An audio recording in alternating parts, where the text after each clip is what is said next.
Nama saya Rudi, usia 34 tahun. Pekerjaan saya adalah teknisi freelance di bidang instalasi jaringan. Bulan Agustus 2022 lalu, saya mendapat pekerjaan di daerah Batur, kawasan Dieng, Jawa Tengah. Karena klien meminta survei lokasi pagi-pagi sekali, saya berangkat dari Banjarnegara jam 3 dini hari. Saya mengendarai mobil Avanza hitam milik pribadi. Kabut tebal menyelimuti sepanjang perjalanan, membuat pandangan hanya sejauh 5 meter ke depan. Menjelang jam 4 subuh, saya mulai merasa lapar. Di tengah dingin yang menusuk dan perut kosong, saya sangat tergoda saat melihat warung kecil di sisi kiri jalan pegunungan. Letaknya persis di tikungan tajam, agak menjorok ke semak, dan penerangannya hanya dari lampu Petromax yang redup kekuningan. Warung itu tampak ramai. Saya bisa lihat beberapa motor terparkir, dan dari balik dinding anyaman bambu tampak siluet beberapa orang yang sedang makan. Saya sempat ragu karena tak biasa ada warung buka sepagi ini di daerah sepi seperti ini. Tapi karena lapar dan hawa dingin membuat saya menggigil, saya akhirnya menepi. Begitu turun dari mobil, aroma kikil rebus yang kuat menyambut hidung saya. Harum, gurih, dan membuat liur mengalir deras. Saya masuk warung dan disambut seorang ibu berkerudung coklat lusuh. Wajahnya datar, tak ada senyum. Dia menunjuk bangku panjang di pojok. "Lontong kikil 1, Mas?" tanyanya tanpa menunggu jawaban saya. Saya hanya mengangguk. Mata saya menyapu seluruh ruangan. Warung itu kecil, hanya muat sekitar 8 orang. Semua kursi penuh. Para pengunjung diam, makan tanpa suara, dan anehnya, tak satu pun dari mereka menoleh saat saya masuk. Mereka seperti tak peduli dengan kehadiran saya, hanya fokus pada piring masing-masing. Tidak ada suara sendok atau suara mengunyah. Sunyi, hanya suara kipas angin tua yang berdecit. Saat lontong kikil saya datang, saya langsung menyendok tanpa pikir panjang. Rasanya luar biasa. Kuahnya kental, gurih, dan pedasnya pas. Namun, saat sedang menikmati suapan ketiga, saya merasakan sesuatu yang aneh. Kikilnya terlalu empuk, nyaris seperti lemak manusia. Saya sempat merasa mual, tapi saya tahan. Tiba-tiba, saya merasa semua mata di warung itu mulai melirik saya. Perlahan, serentak, saya menoleh ke kanan. Pria di sebelah saya menatap saya dengan mata kosong. Lidahnya menjulur panjang ke dagu. Wajahnya pucat dan tidak bergerak sama sekali. Lalu saya sadar, dia tidak bernapas. Jantung saya mulai berdetak cepat. Saya berusaha berdiri, tapi seluruh tubuh terasa berat, seperti ada yang menahan. Dan saat saya memandang ibu penjualnya, matanya berubah merah menyala. Saya terpaku, tubuh seperti membeku. Mata saya terkunci pada si ibu penjual lontong kikil. Bola matanya merah menyala, bukan seperti mata merah karena kurang tidur, tapi betul-betul merah terang, seperti bara api. Sekujur tubuh saya merinding hebat. Tanganku bergetar. Suara detak jantung saya berdentum keras di telinga sendiri. Saya mencoba menarik napas dalam-dalam untuk mengendalikan diri, tapi udara di warung itu terasa pengap dan bau amis mulai tercium samar. Perlahan, saya mengalihkan pandangan ke sekeliling. Para pelanggan yang tadi makan dalam diam, kini semuanya menatap saya. Wajah-wajah mereka tampak lebih jelas sekarang. Pucat, mati, kulitnya dingin kebiruan, mulut mereka menganga, lidah-lidah menjulur, ada yang robek, ada yang penuh darah hitam mengering. Salah satu dari mereka, seorang wanita berjilbab ungu yang duduk tak jauh dari saya, tersenyum. Tapi bukan senyum biasa. Senyumnya lebar hingga nyaris menyentuh telinga, dan dari sela-sela giginya mengalir cairan hitam pekat seperti oli. Saya mundur 1 langkah dengan lutut gemetar. "Mas, makan aja," Jangan diliatin, ucap si ibu penjual. Suaranya berubah berat, serak, seperti suara seseorang yang kerongkongannya pernah rusak. Lontong kikilnya istimewa, dari daging pilihan. Saya mulai sadar ini bukan tempat normal. Semua yang ada di warung ini bukan manusia. Mereka entah apa, tapi jelas bukan orang hidup. Saya nekat melangkah mundur menuju pintu keluar. Tapi langkah saya terhenti ketika pria tua yang duduk di pojokan berdiri. Tangannya menunjuk ke arah saya. Lalu dia berbicara dalam bahasa yang tidak saya mengerti, seperti gumaman kuno. Matanya kosong, tapi tubuhnya tegak tanpa bergeming. Detik berikutnya, semua orang di warung itu berdiri bersamaan, tanpa suara, hanya berdiri, menatap saya, seolah memberi sinyal bahwa saya tidak diizinkan pergi begitu saja. Saya hampir teriak, tapi tenggorokan saya seperti terkunci. Udara semakin berat, lantai warung seperti bergoyang pelan, dan cahaya Petromax meredup sedikit demi sedikit. Dari arah belakang, saya mendengar suara tawa kecil, cekikikan perempuan, lirih dan menyeramkan. Saya dorong meja di depan saya sekuat tenaga dan lari ke arah pintu. Tiba-tiba, seluruh ruangan berubah gelap gulita. Tidak ada suara, tidak ada cahaya. Dan ketika saya berhasil keluar dari warung itu, saya tertegun karena di luar ternyata tidak ada mobil saya, tidak ada warung, tidak ada apa-apa. Hanya jalan sepi yang berkabut dan suara desiran angin dingin. Saya berdiri mematung di tengah jalan pegunungan yang gelap dan berkabut. Tidak ada lagi warung, tidak ada mobil saya, tidak ada apapun.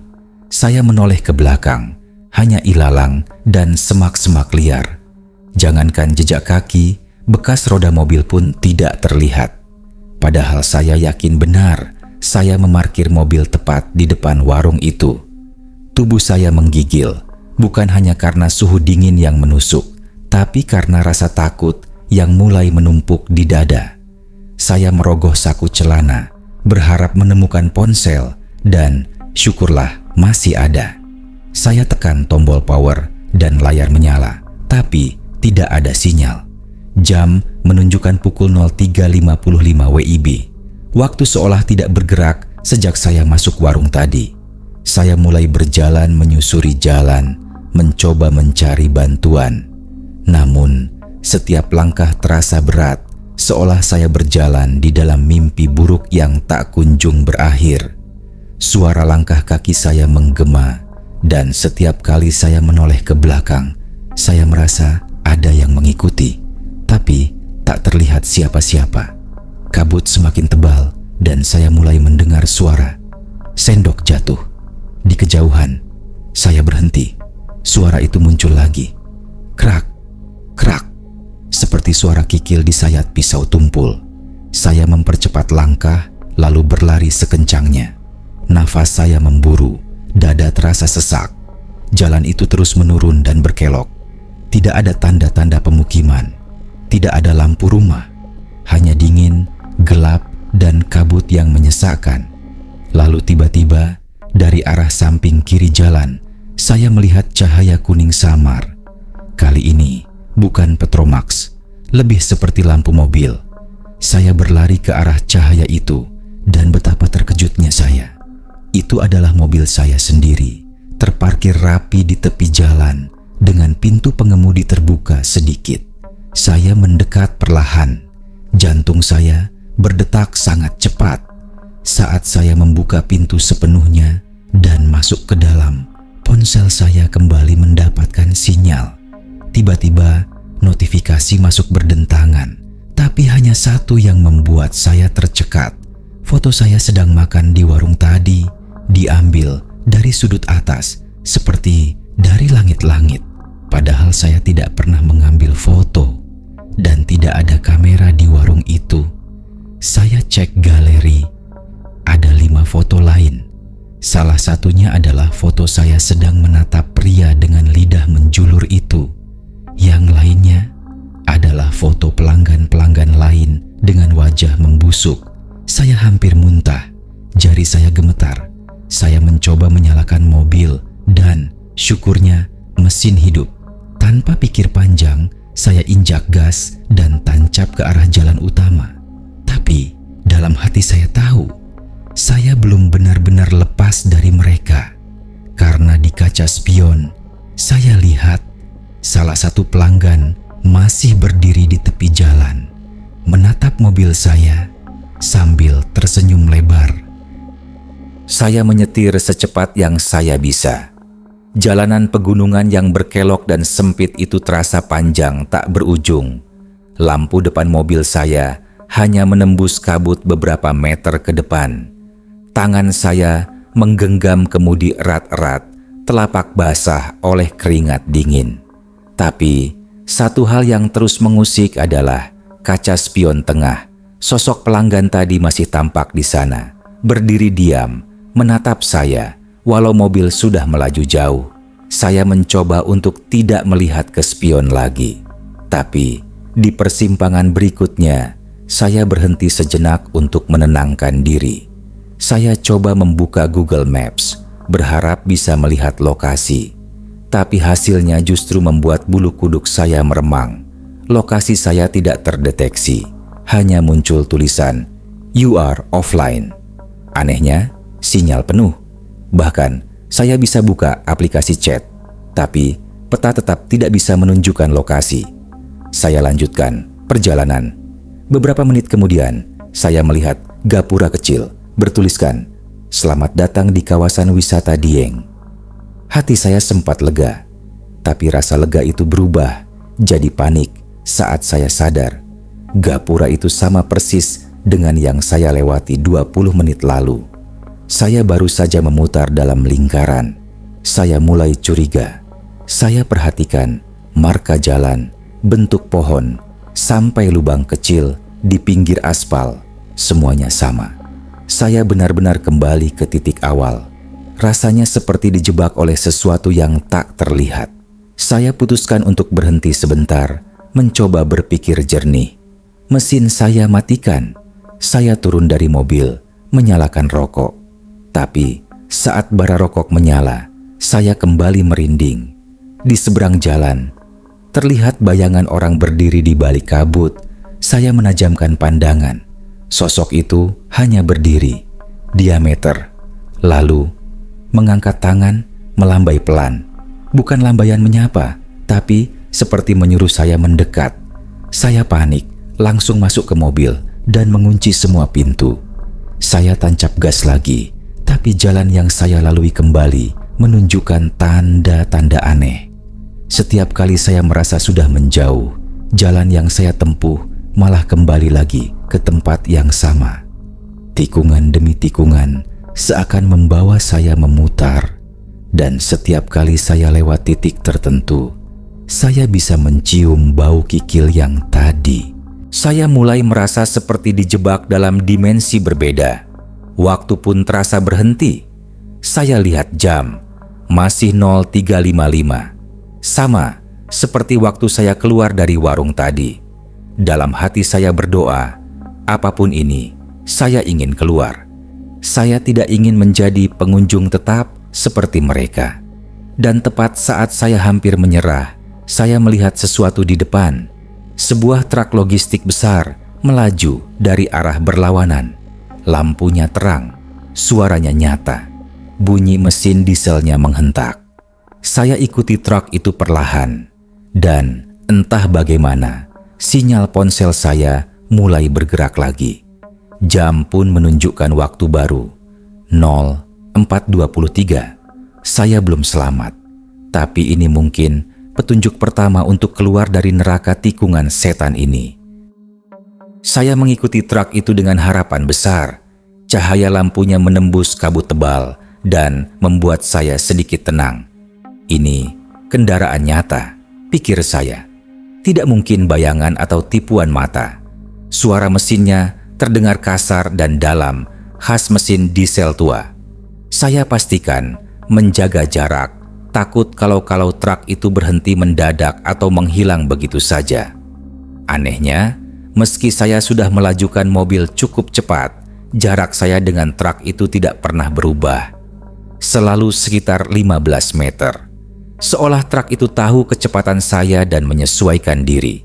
Saya mulai merasa ganjil, tapi saya buang jauh-jauh pikiran buruk. Yang penting, jangan sampai saya kembali ke tikungan yang sama lagi. Saya lihat jam, 04.29, waktu berjalan, tanda baik.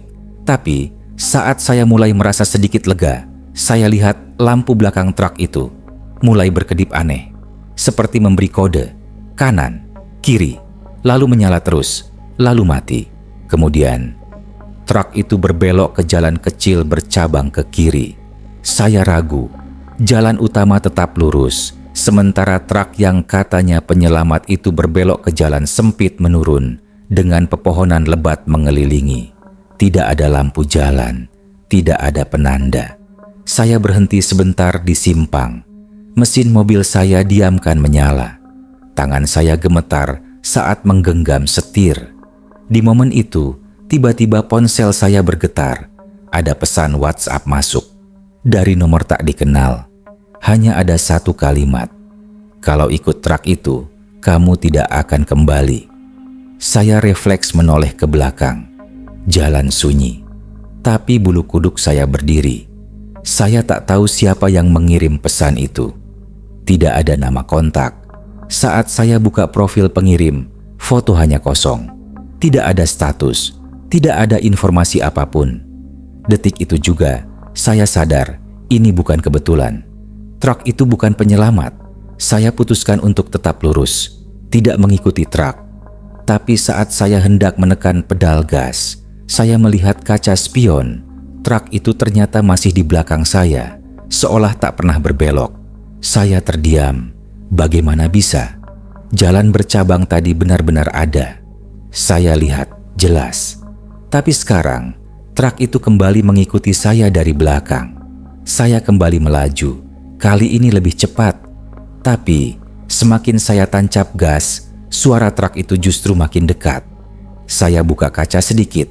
Dan suara yang saya dengar bukan lagi suara mesin, tapi suara ringkik kuda dan bunyi roda besi berderak seperti kereta zaman dulu. Saya langsung merem mendadak, dan saat saya menoleh ke belakang, truk itu telah berubah.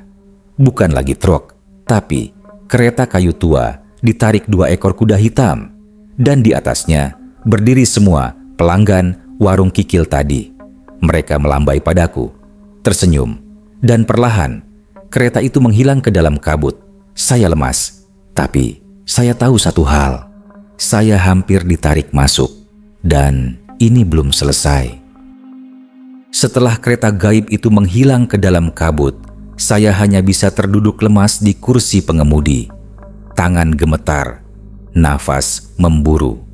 Saya tak tahu apakah yang saya alami ini nyata, mimpi, atau saya sedang kerasukan halusinasi karena kurang tidur.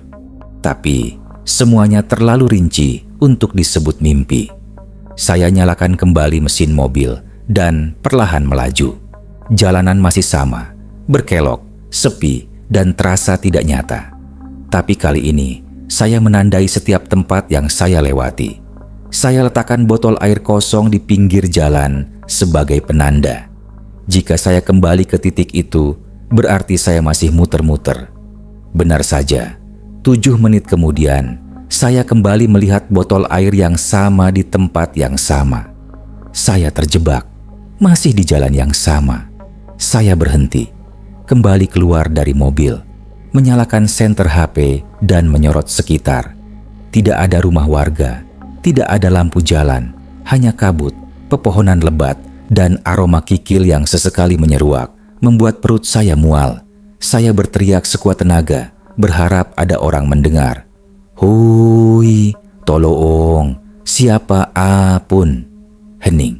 Tiba-tiba, suara dari semak-semak menjawab. Bukan suara manusia biasa, tapi suara parau seperti batuk yang dipaksakan berbicara. "Kalau mau keluar, cari batu 3 lapis. Di balik batu itu, jalanmu terbuka." Saya sontak mundur, menyorotkan senter ke arah suara. Tidak ada siapapun, tapi suara itu sangat jelas. Tanpa berpikir panjang, saya mulai menyusuri sisi jalan sambil mencari batu yang dimaksud. Tidak tahu kenapa, kaki saya seperti diarahkan oleh naluri yang sangat kuat. Sekitar 5 menit berjalan kaki, di sisi kiri jalan, saya melihat tumpukan batu tak wajar. 3 batu besar bertumpuk membentuk semacam altar mini, dan di bawahnya, tertutup daun kering, ada jalan kecil turun menukik ke arah bawah bukit. Tanpa pikir panjang, saya kembali ke mobil, menyalakan mesin, dan putar arah pelan-pelan menuju jalan kecil itu. Mobil saya hampir tidak muat. Sisi kanan dan kiri sempit, penuh semak, dan gelap gulita. Tapi anehnya, kabut perlahan menipis. Saya terus melaju pelan, sekitar 200 meter, dan jalan itu terbuka ke arah perkampungan kecil dengan beberapa rumah. Saya mendengar suara ayam berkokok. Saya berhenti. Waktu menunjukkan pukul 04.58. Akhirnya, saya melihat cahaya rumah, lampu neon temaram, dan suara motor warga yang lewat. Saya tidak langsung turun. Masih tidak percaya bahwa saya berhasil keluar. Tapi sebelum saya tancap gas meninggalkan area itu, saya lihat kaca spion tengah.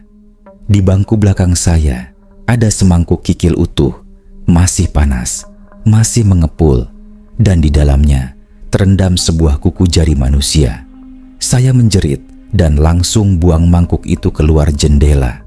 Lalu saya melaju kencang, meninggalkan tempat itu sejauh mungkin. Saya selamat, tapi rasa kikil dan bau anyir itu masih terus membekas di hidung dan tenggorokan saya sampai hari ini. Saya tiba di rumah sekitar pukul 7.15 pagi. Langit sudah terang, tapi hati saya masih gelap. Wajah saya pucat, pakaian basah oleh keringat dingin. Mama yang membukakan pintu langsung terdiam melihat saya. "Kamu habis dari mana? Kenapa kayak habis lihat setan?" Tanyanya setengah panik. Saya hanya bisa jawab pelan, "Ma, aku hampir nggak balik." Saya tidak langsung mandi atau tidur. Saya duduk di ruang tengah, menggigil. Masih terbayang jelas wajah-wajah yang saya lihat di warung itu. Juga kereta kayu yang membawa para pelanggan setan. Saya menceritakan semuanya ke Mama. Dia hanya diam. Kemudian dengan suara berat, dia bilang, "Dulu simbahmu pernah cerita, di jalan arah Dieng ada satu tikungan yang memang sering nahan orang. Yang mampir makan atau cuma berhenti istirahat bisa hilang. Kadang mereka balik, tapi udah nggak sama." Saya baru tahu, ternyata daerah itu punya sejarah kelam. Beberapa sopir bus, truk, dan pelancong motor pernah dilaporkan hilang, tapi tak ditemukan. Hanya mobil atau motornya yang diketemukan kosong atau nyangkut di jurang tanpa bekas darah. Saya coba tidur siang itu, tapi saat memejamkan mata, saya merasa ada yang berdiri di ujung ranjang. Saya buka mata cepat, tidak ada siapa-siapa. Tapi saya yakin saya tidak sendirian. Hal lebih mengerikan terjadi malam harinya. Saat saya buka lemari pakaian untuk ambil celana ganti, di dalamnya ada semangkuk kikil, persis seperti yang saya lihat di mobil, masih mengepul. Saya jerit, panggil Mama. Tapi saat kami sama-sama kembali ke lemari, mangkuk itu sudah tidak ada. Saya mulai gila.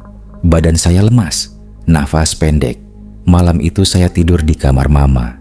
Tapi jam 2 pagi, saya terbangun karena suara sendok beradu mangkuk dari dapur.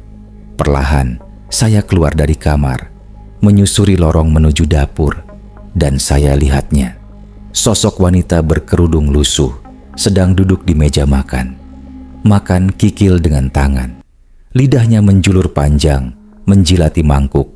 Matanya menatap lurus ke arah saya tanpa berkedip. Saya gemetar hebat, tapi tak bisa mundur. Wanita itu lalu berkata dengan suara seperti mendengkur, "Kamu belum bayar kikilnya." Saya langsung pingsan. Keesokan harinya, Saya ditemukan tergeletak di dapur. Mama pikir saya kena serangan jantung ringan. Tapi saya tahu ini bukan penyakit biasa. Ini teror. Dan itu belum selesai. Pagi harinya, setelah kejadian pingsan di dapur, saya memutuskan untuk mencari pertolongan. Ini sudah di luar nalar.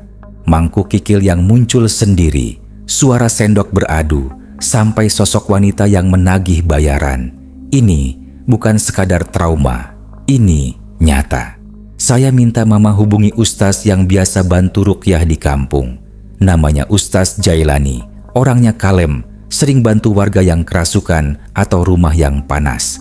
Siang itu, beliau datang, membawa Al-Quran kecil, air zam-zam, dan tasbih kayu. Begitu masuk ke ruang tamu, beliau langsung memejamkan mata, menggumam doa, dan tiba-tiba keningnya mengerut. Ada yang ngikut dari gunung, katanya pelan. Saya langsung merinding. Beliau minta saya duduk di lantai, bersila, lalu mulai membacakan surat-surat ruqyah seperti Al-Fatihah, Al-Baqarah, dan Al-Ikhlas. Baru beberapa menit, tiba-tiba saya muntah, tapi bukan muntah biasa. Saya muntah air hitam kental, dan ada potongan kecil kikil di dalamnya. Ustaz Jailani langsung berhenti membaca. Wajahnya berubah tegang. Beliau berdiri dan melangkah ke arah mama. Bu, ini bukan jin biasa. Ini penunggu tempat, dan bukan hanya satu. Anak ibu bawa hutang dari tempat yang orang biasa tak boleh singgah. Maaf, saya tak bisa lanjut. Ini di luar kemampuan saya. Saya kaget, mama panik. Tapi Ustaz, tolong anak saya, dia diganggu terus. Ustaz Jailani menggeleng, pelan tapi tegas. Kalau ini dilanjut, saya bisa celaka. Saya sudah merasa hawa panas di belakang punggung saya sejak tadi. Ini bukan gangguan sembarangan. Ini jin yang menjaga warung. Warung untuk makhluknya sendiri. Sebelum pergi, beliau hanya berpesan, coba cari orang tua asli Dieng atau orang yang pernah mengalami hal serupa. Jangan datangi warung itu lagi. Jangan juga cerita ini sembarangan. Ustaz Jailani pergi buru-buru. Bahkan air ruqyahnya tertinggal di meja. Saya sadar, ini bukan hanya tentang saya makan di tempat angker.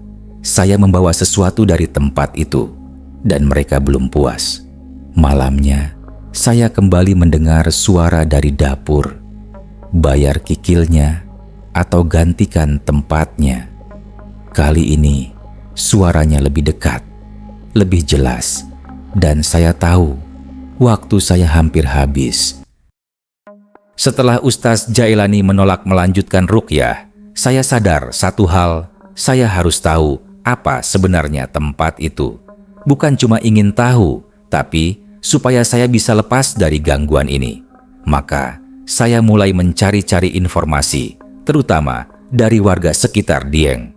Saya ajak teman saya, Wahyu, yang orang Wonosobo. Kami berdua naik motor ke arah kampung yang paling dekat dengan jalur pegunungan tempat saya nyasar malam itu. Nama dusunnya Kalibening. Saat kami tiba, suasana desa sepi dan terasa kaku. Beberapa warga terlihat enggan menjawab saat saya bertanya soal warung kikil atau tikungan berkabut. Tapi setelah lama bertanya, ada satu kakek tua yang akhirnya bersedia bicara. Namanya Mbah Raji. Usianya lebih dari 80 tahun. Ia duduk di beranda rumah panggungnya, mengunyah sirih dan menatap kami dengan mata sayu. Aku ngerti jalan itu, dan aku ngerti warung yang kamu maksud.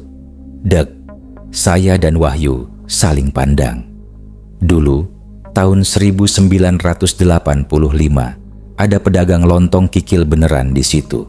Namanya Bu Temu, janda, jualan tiap malam buat orang-orang yang nyetir malam. Tapi makin lama, pembelinya makin banyak. Tapi semua aneh. Nggak pernah ada yang lihat mereka di siang hari. Saya mendengarkan dengan penuh perhatian. Mbah Raji melanjutkan, suaranya semakin pelan. Sampai akhirnya warga curiga. Mereka ngintai. Dan ternyata Butemu jual kikil dari daging manusia. Dia ngasih makan makhluk gaib dan korban yang kesasar. Warga yang marah bakar warungnya. Tapi dia hilang. Nggak ditemukan jasadnya. Saya menelan ludah. Dada sesak.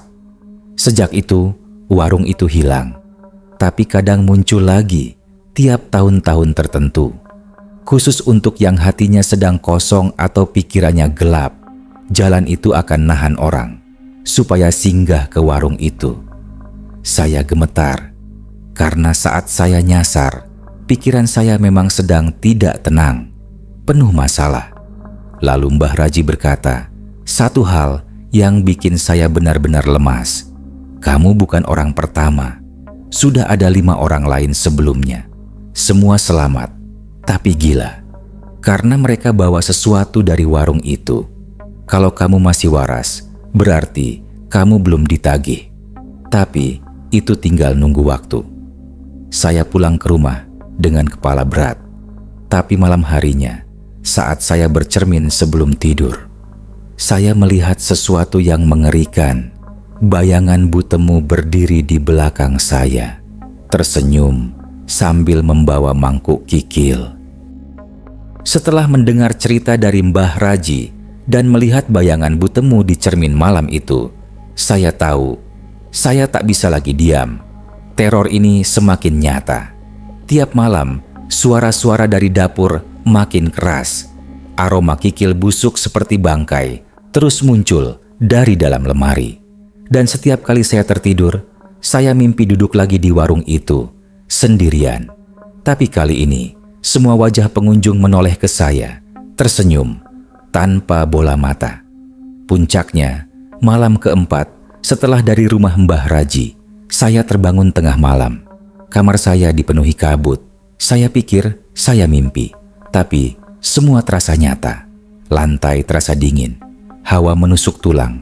Lalu, suara itu muncul lagi. Bayar kikilnya atau gantikan tempatnya. Saya berdiri gemetar. Di sudut ruangan berdiri Butemu. Wajahnya penuh luka bakar. Tangan kirinya buntung, tapi senyumnya lebar seperti belah pisang. Di tangannya yang satu lagi, mangkuk kikil masih mengepul. Saya coba melawan.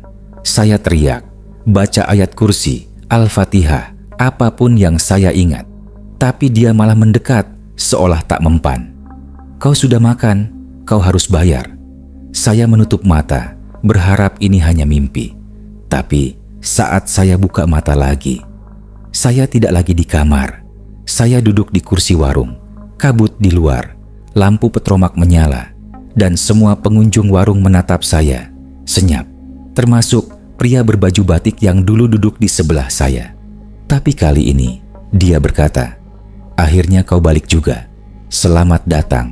Saya panik, bangkit dari kursi, lari keluar.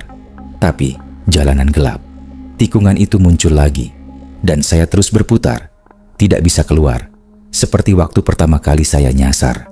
Tapi lebih buruk, tak ada sinyal, tak ada bintang, hanya kabut dan jalan yang melingkar.